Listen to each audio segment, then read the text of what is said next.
It takes insight to see things the way they are. It takes vision to see things the way they can be. In 1917, Enrique Zobel de Ayala sent a promising young artist abroad to study in Madrid and New York. His name was Fernando Amorsolo. This journey allowed the painter to develop a signature style, realistic portraits and landscapes, enhanced by a backlighting technique that bathed his subjects in the glorious warmth of Philippine sunlight. He continues to be regarded as one of the greatest Filipino painters of the 20th century. When I start painting, I really have an idea already of what it would look like after. I grew up in the city, so my landscape is yung mga streets. My works are also somehow documentations of my landscape.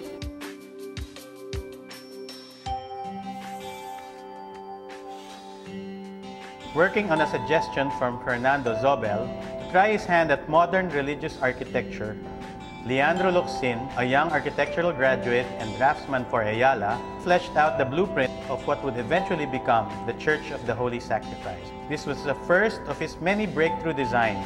Locsin's approach played with dualities, light and heavy, buoyant and massive, graceful and angular. His design philosophy, however, remained distinctly Filipino. Locsin's work serves as an inspiration. We are too much into multimedia, magazines, MTV, materials that are so Western. We copy them without really understanding the meaning or the essence of this culture and this architecture. It's quite important that we keep our heritage because that's what we are.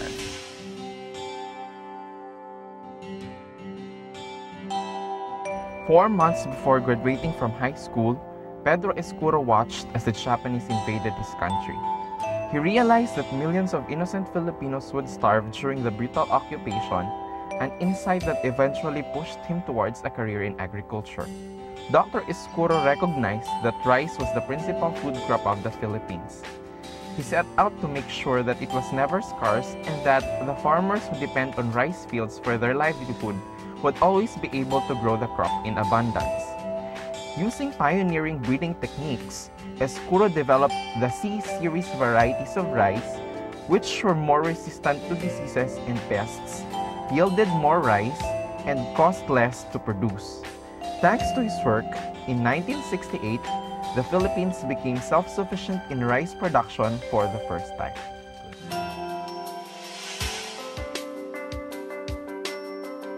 I also aim for an increase in yield in rice, but at the same time, to minimize the damage caused by a certain disease. Filipino farmers, they're very slow in adopting new technology, so maybe if we could find a way for them to adopt certain breakthroughs, such as the development of rice cultivars, which are high yielding and at the same time disease resistant, maybe we could increase the yield in rice.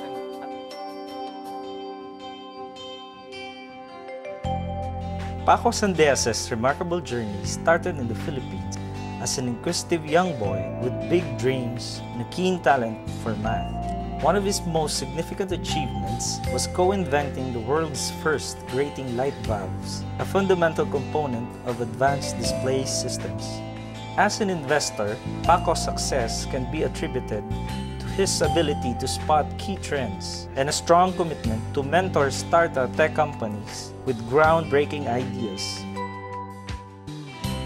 Paco Sandeas and his achievements give us young engineers a person to look up to. To be a good inventor, you need to be creative and you must know how to think outside of the box. What excites me about the field of electronics is that it is possible for us to create products that would have a significant impact on the way people live their lives.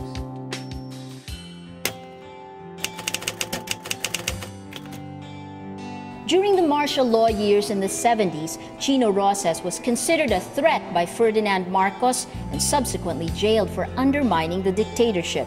Unrepentant upon his release, he became a common figure in rallies and continued to fight Marcos in the streets and on the printed page. That was vintage Chino, ever the militant newspaperman loved by generations of the country's best and brightest journalists.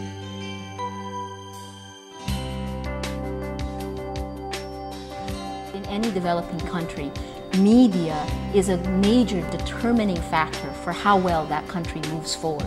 Reality and perception, they're really intertwined. In that sense, journalists, I think, have a huge responsibility. They cannot just mirror reality. They need to highlight it, they need to analyze it, and then they need to recommend a course of action.